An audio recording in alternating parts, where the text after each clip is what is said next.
کوئی ان کے جوڑ کا نہیں، کوئی ان کے برابر کا نہیں۔ جوڑ کا کیسے ہو؟ جس خاک پر حضور قدم رکھے،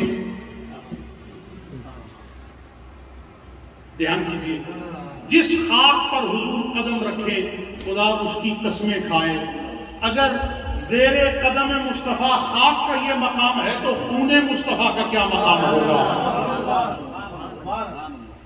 جس خاک پر حضور قدم رکھے خدا اس کی قسمیں کھائے، اور جن شہزادوں کو حضور کندھوں پر اٹھائیں، قدم گاہے مصطفیٰ اگر مقسم ہے تو بتائیے حاملین کتف مصطفیٰ، حضور کے کندھوں پر سواری کرنے والوں کے رتبے اور مقامات کیا ہوں گے، ان کی منزلت کیا ہوگی، ان کی شان کیا ہوگی، ان کی رفعت مقام کیا ہوگی۔ لہٰذا خوشبخت ہیں وہ لوگ جو اہل بیت اطہار سے تعظیم کا رشتہ برقرار رکھتے ہیں، جو ان کا ادب کرتے ہیں، جو ان کا احترام کرتے ہیں۔ لیکن حضور کی تعظیم کا تقاضا کیا ہے؟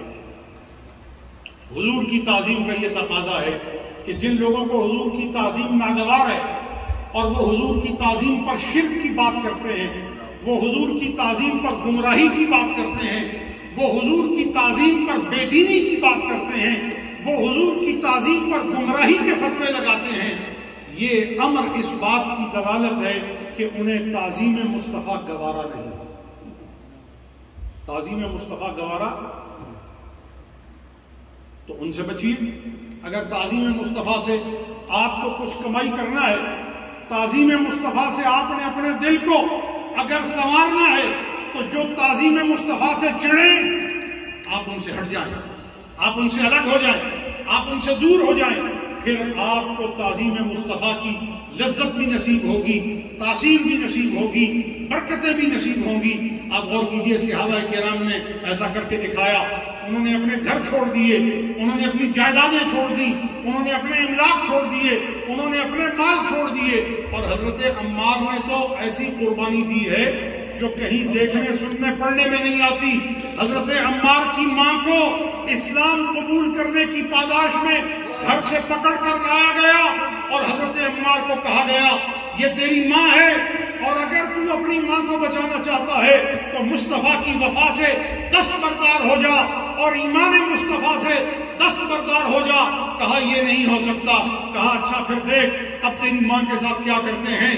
حضرت عمار کی ماں کا ایک پاؤں اونٹ کے ساتھ باندھ دیا گیا، دوسرا پاؤں دوسرے اونٹ کے ساتھ باندھ دیا گیا، اور کہا اب فیصلہ کر مصطفیٰ کو چھوڑنا ہے یا نہیں، ورنہ تیری ماں کو دونوں اونٹ الگ الگ سمتوں میں بہا کر چیر کر دو ٹکڑے کر دیا جائے گا، اور تو اپنی آنکھوں سے دیکھے گا۔ ذرا ایک لمحے کے لیے سوچئے، ذرا اپنی عقل کو پرواز کروائیے، ذرا اپنی حس کو جاگنے دیجئے اور فیصلہ کیجئے کہ حضرت عمار بن یاسر جس وقت یہ دیکھتے ہیں کہ ان کی ماں کے ساتھ یہ کام ہو رہا ہے، ان کی ماں کو اس شدید ترین امتحان سے گزارا جا رہا ہے، تو کمال ایمان کا مظاہرہ حضرت عمار نے کیا۔ اسی لیے میرے آقا نے فرمایا لو سلک الناس بواد وسلک عمار بواد اخرى فاسلک بعمار، فرمایا اگر ساری دنیا ایک طرف چلے اور عمار دوسری طرف چلے، فرمایا دنیا چھوڑ دو عمار کے پیچھے چلے۔ سبحان اللہ۔ اس کی وجہ کیا ہے؟ اس کا سبب کیا ہے؟ حدیث کی تمام کتب میں یہ روایت آتی ہے، ثقہ روایت ہے، صحیح روایت ہے، معتبر روایت ہے، تمام محدثین نے اس کی تخریج کی ہے۔ کیا ہوا جب حضرت عمار نے انکار کیا کہ میں آقا کا تعلق چھوڑنے کے لیے، آقا کی غلامی سے دستبردار ہونے کے لیے، آقا کی زیارت کے لیے صف لگنے والوں کی صف میں کھڑے ہونے سے علیحدگی کرنے کے لیے تیار نہیں، دونوں اونٹوں کو الگ الگ سمت دوڑایا، ماں چر گئی، شک ہو گئی، دو نیم ہو گئی اور تڑپتی رہ گئی۔ لیکن حضرت عمار نے ایمان کی قیمت پر کسی اور چیز کو قبول کرنا ہرگز گوارا نہ کیا۔ پتہ یہ چلا ایمان اسے کہتے ہیں، بولتے نہیں ایمان، بولو ایمان، ایمان۔ آج تو ہم قالینوں پر بیٹھے ہیں، آج تو ہم پنکھوں کی ہواؤں میں بیٹھے ہیں، آج موسم کے قسم قسم کے حملوں سے بچنے کے لیے چھت اور دیوار کی پناہ میں موجود ہیں. آج ہم عمدہ لباس اور وسائل اور اسباب کی کثرت کو یقینی کر کے ہم یا رسول اللہ کے نعرے لگا رہے ہیں، تکبیر کے نعرے لگا رہے ہیں، رسالت کے نعرے لگا رہے ہیں، حیدریت کے نعرے لگا رہے ہیں، غوثیت کے نعرے لگا رہے ہیں. میں آپ کو ذرا گمان کروانا چاہتا ہوں، قیاس کروانا چاہتا ہوں، خیال دلوانا چاہتا ہوں اور اس یقین کی طرف لے کے جانا چاہتا ہوں کہ آج کے ان آزادانہ نعروں کے پیچھے، آج کے ان محفوظ نعروں کے پیچھے کیسی کیسی قربانیاں ہیں. ہمارے ان جذبوں کے پیچھے کتنا ایثار ہے، کتنی وفائیں ہیں، کتنا اخلاص ہے.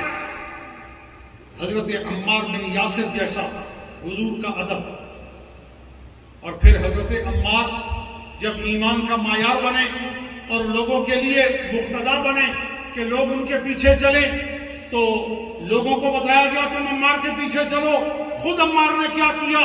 خود عمار نے حضور کے وصال کے بعد علی کے پیچھے چلنا پسند کیا ہے.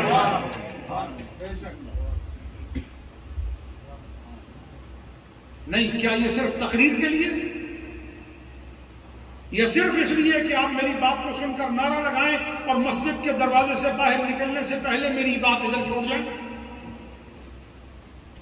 یہ میں آپ کو محض زینت داستان کے طور پر نہیں کہہ رہا، یہ اس لیے سنا رہا ہوں کہ اپنے کان سے ان لفظوں کو، آواز کو اتارو، ایسا اتارو کہ تمہاری روح اور دل میں اتر جائے اور آج ہی رات ملاقات اور زیارت بھی ہو جائے، حضور خوش ہو جائیں. بھائی کون کہتا ہے ہم سیدنا ابوبکر صدیق کو نہیں مانتے؟ ہم سے پوچھو نا. خود سے خود فیصلہ کیوں کرتے ہو؟ وہ تو اپنے بارے میں کرو فیصلہ، ہمارے بارے میں تم خود سے خود کیسے فیصلہ کرتے ہو کہ جی حضرت ابوبکر صدیق کو نہیں مانتے؟ حضرت ابوبکر صدیق کے جوتے ہمارے سر کا تاج ہے.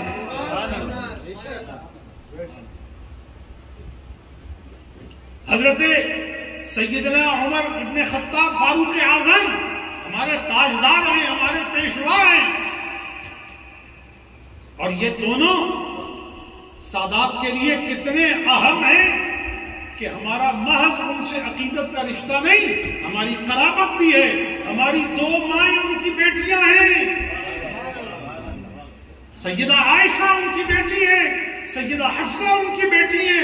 اور میرے آقا نے فرمایا کل سبب و نسب ینقطع یوم القیامہ الا سببی و نسبی.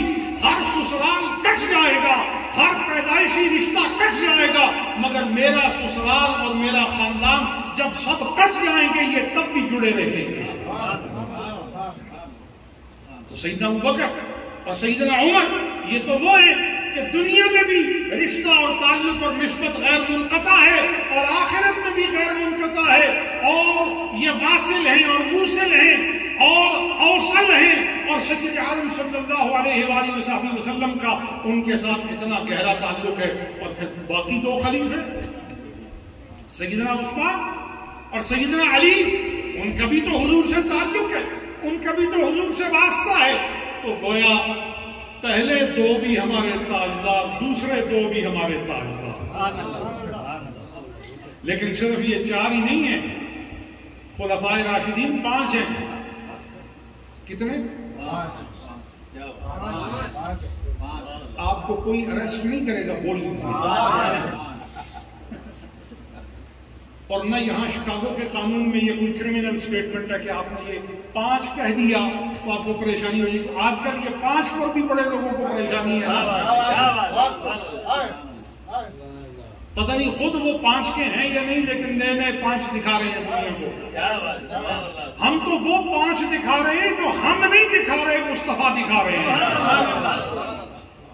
حضور کے دکھائے 5، انہی 5 کی بات کرنے سے نسبت، برکت اور شہادت ملے گی. اور یہ وہ 5 ہیں جو مصطفیٰ کی کملی کے نیچے ہیں، اور کملی کے نیچے دیکھ کر کچھ کملے ہو رہے ہیں. ہاں، کملائے ہوئے جو ہیں وہ کملے ہو رہے ہیں. ہم ان کو کہہ رہے ہیں کملہ ہونے کی ضرورت نہیں، جملہ سنو. 5 وہ ہیں جنہیں مصطفیٰ کو ملا کر 5 کہا جاتا ہے۔ لہذا سید عالم صلی اللہ علیہ وآلہ وسلم کے خلافت کے نظام کے خلیفے 5 ہیں۔ کتنے؟ 5۔ میرا خیال ہے آپ خفا ہیں میری بات سے۔ 5۔ کتنے ہیں؟ 5۔ بولیے 5۔ سیدنا ابو بکر صدیق 1، سیدنا عمر فاروق 2، سیدنا عثمان غنی 3، سیدنا علی المرتضیٰ 4، سیدنا امام حسن 5۔ اگر تمہیں خلافت سے محبت ہے اور خلفاء سے محبت ہے تو سیدنا امام حسن کا نام کیوں نہیں لیتے؟ میں پوچھتا ہوں ان سے جو سیدنا علی کے بعد اپنی زبان کو وزنی کر لیتے ہیں اور ان کی زبان پتھر کی ہو جاتی ہے، اور امام حسن کا وہ ذکر نہیں کرتے، میں ان سے پوچھتا ہوں اگر حضرت سیدنا امام حسن کا تم ذکر نہیں کرنا چاہتے تو حضور نے فرمایا میرے بعد خلافت 30 سال تک رہے گی، مجھے پوری کر کے دکھاؤ۔ سیدنا امام حسن کے بغیر خلافت 30 سال تک پوری نہیں ہوتی۔ پتہ یہ چلا مصطفیٰ کے ان نور نظر کا یہ مقام ہے کہ یہ نہ ہو تو خلافت پوری نہیں ہوتی، اور آل بیت نہ ہو تو ایمان مکمل نہیں ہوتا۔ خلافت اور خلفاء راشدین ان کا چولی دامن کا تعلق ہے، آل بیت مصطفیٰ اور حضور ان کا روح اور جسم کا تعلق ہے، صحابہ کرام اور ایمان ان کا آپس میں گہرا متن اور مرنا کا تعلق ہے، ان کو باہم جدا نہیں کیا جا سکتا، اور جو انہیں جدا کرے گا وہ پہلے ایمان سے دستبردار ہوگا پھر انہیں جدا کرے گا۔ لہذا آج شکاگو کی یہ مجلس غوثیہ، یہ تقریب قادریہ، یہ حضرہ نورانیہ مقدسہ اس امر کی داد ہے کہ ہم کل بھی حق کا سرمایہ رکھنے والے تھے، ہم آج بھی حق کا سرمایہ رکھنے والے ہیں۔ جسے سنی ہونا ہو وہ ہمارے ساتھ شامل ہو۔ اور لوگ ہماری سنیت کو تولتے ہیں کہ آپ سنی ہیں یا نہیں، میں انہیں کہتا ہوں بڑی آپ کو حماقت ہے، آپ کو جنون آ گیا ہے، آپ پاگل ہو گئے ہیں۔ آپ ہمارے بارے میں کہتے ہیں کہ ہم سنی ہیں یا نہیں؟ ہم وہ ہیں جنہوں نے تمہاری نسلوں کو سنی بنایا اور کلمہ پڑھایا۔ آپ ہمارے بزرگوں کی تاریخ اٹھاؤ، پارٹیشن سے پہلے بھی میرے والد حضرت محدث ہزاروی، آپ نے پاکستان کے خطے کا، ہندوستان کے خطے کا اور بنگال کے خطے کا اور اس کے بعد برما کا آپ نے پورا دورہ کیا، اور لاکھوں آپ کے اس خطے میں مرید ہیں، ہندوؤں کو، سکھوں کو، غیر مسلموں کو، دہریوں کو آپ نے مسلمان کیا، اور ان گن 25 لاکھ سے زائد بندے آپ کے ہاتھ پر حلقہ بگوش اسلام ہوئے۔ حضرت پیر سید جماعت علی شاہ صاحب محدث علی پوری کے ساتھ آپ نے 17 دورے کیے، مختلف ملکوں کے اور مختلف علاقوں کے اور مختلف خطوں کے، اور حضرت پیر سید جماعت علی شاہ صاحب اپنی مجالس میں میرے والد سے تقاریر کروایا کرتے تھے، اور اس کا باقاعدہ ریکارڈ ہے۔ تو آج کل ایک عجیب بڑی چیپ ہیبٹ ہو گئی ہے کہ آپ دنیا میں پاپولیرٹی گین کرنے کے لیے بزرگوں پر اپنی زبان کھولتے ہیں۔ کوئی بات نہیں، زبان کھولنے سے پاپولیرٹی تو مل جاتی ہے، لیکن یہ پتہ چل جاتا ہے کہ کس کیٹیگری کا آدمی ہے۔ لیکن شور ڈالنے سے تو بات کا کوئی وزن اور بات کی قیمت کا کوئی تعلق نہیں ہوتا، ورنہ رات کو ادھر تو کم، آپ کو ہندوستان کا، پاکستان کا پتہ ہے، ہمارے علاقوں میں جب رات ہوتی ہے تو گلیوں میں بہت تیز دوڑنے والے ہوتے ہیں اور ساری رات دوڑتے ہیں اور کچھ بولتے رہتے ہیں، اتنی آواز اونچی اونچی آتی ہے، نہ کوئی دروازہ کھول کے پوچھتا ہے کہ بھئی بات کیا ہے، اور کبھی ادھر آ رہے ہو، کبھی ادھر جا رہے ہو، کس کو ملنا ہے، کس کو ڈھونڈ رہے ہیں، تو آپ کبھی اس پر دھیان نہیں دیتے، نہ ان کے دوڑنے پر، نہ ان کے بولنے پر۔ تو بات سمجھ آئی کہ نہیں؟ اچھا، جن کو بھی نہیں آئی گھر جا کے آ جائے گی۔ تو ایسے کہ دوڑنے اور بولنے کا کوئی معنی نہیں، تو اسی طرح اہل بیت پر بھی جو لوگ جہالت کی گلیوں میں دوڑ رہے ہیں اور شان زہرا پر بول رہے ہیں، ان کی کوئی حیثیت نہیں۔ ان کی تقریریں مت سنو، ان کی باتوں میں مت آؤ، اور وہ آئے روز ایک نیا چیلنج کرتے ہیں کہ جی ہمیں پیران حویلیاں جواب دیں، ہمیں پیران حویلیاں جواب دیں۔ تم پیران حویلیاں سے جواب مانگنے کی بجائے تم اللہ کے حضور جواب کی تیاری کرو۔ پیران حویلیاں انشاءاللہ تمہیں تمہارے ٹھکانے پر پہنچا کے چھوڑیں گے۔ تم نے جو بے ادبی اور گستاخی کی ہے، تم اب جواب مانگنے کے حقدار نہیں، اب تم جواب دو کہ تم نے زہرا کی گستاخی کیوں کی ہے۔ نعرہ تکبیر، نعرہ رسالت، نعرہ حیدری۔ تم بتاؤ سیدہ حضرت زہرا بطول کی تم نے گستاخی کی ہے، تم نے سیدنا آدم علیہ السلام کی گستاخی کی ہے، تم نے سیدنا ابراہیم علیہ السلام کی گستاخی کی ہے۔ اب تم جواب طلبی کی صورت میں نہیں رہے، اب تم بدترین گمراہی میں مبتلا ہو گئے ہو، اور تمہاری نہ دنیا کسی کام کی ہے اور نہ آخرت کسی خوش انجام کی ہونے پر دلالت کرتی ہے۔ لہٰذا اپنے دین و ایمان کی سلامتی کی تدبیر کیجئے اور اللہ والوں کے ساتھ رہیے اور اہل اللہ کی معیت اور مجلس میں آئیے۔ اسی میں برکت ہے، اسی میں خیر ہے، اسی میں نور ہے، اسی میں پاکیزگی ہے۔ میں دعا کرتا ہوں پروردگار عالم انجمن ابناء اسلام کو تقویت عطا فرمائے، مکہ مسجد کو اور زیادہ ترقیاں اور کامیابیاں عطا فرمائے، اہل سنت و جماعت کا بول بالا ہو اور ان کا اتحاد اور ان کی طاقت اور زیادہ بڑھے، تاکہ قرآن اور سنت کا پیغام پوری دنیا میں عام ہوتا رہے۔ آج کی اس مجلس میں، بزم میں، تقریب میں سیدنا غوث اعظم کا جو دسترخوان لگا ہے، اس میں جتنے لوگ آئے ہیں، کوئی محروم سعادت نہ جائے، کوئی محروم مغفرت ہو کر نہ جائے، سب کو رحمتوں برکتوں کی وافر اور غیر متناہی ان کو سوغات اور خیرات ملے کہ دنیا بھی بن جائے اور آخرت بھی سمر جائے۔ میں انجمن ابناء اسلام کا بہت شکریہ ادا کرتا ہوں، اور مجلس ابناء اسلام ان کا شکریہ ادا کرتا ہوں۔ وہ مجلس بھی ہے، وہ انجمن بھی ہے، وہ بزم بھی ہے، وہ تقریب بھی ہے، وہ پرتاثیر بھی ہے، وہ پربرکت بھی ہے، پر ہدایت بھی ہے۔ سبھی خیر اور کرامت کے نام ان پہ صادق آتے ہیں۔ اللہ کریم اس بزم کو، انجمن کو بہت زیادہ برکتیں عطا فرمائے، اور ان کے ساتھ تعاون کرنے والوں کی زندگی میں، برکت میں، مال میں اور زیادہ برکتیں عطا فرمائے۔ وما توفیقی الا باللہ، علیہ توکلت و الیہ انیب۔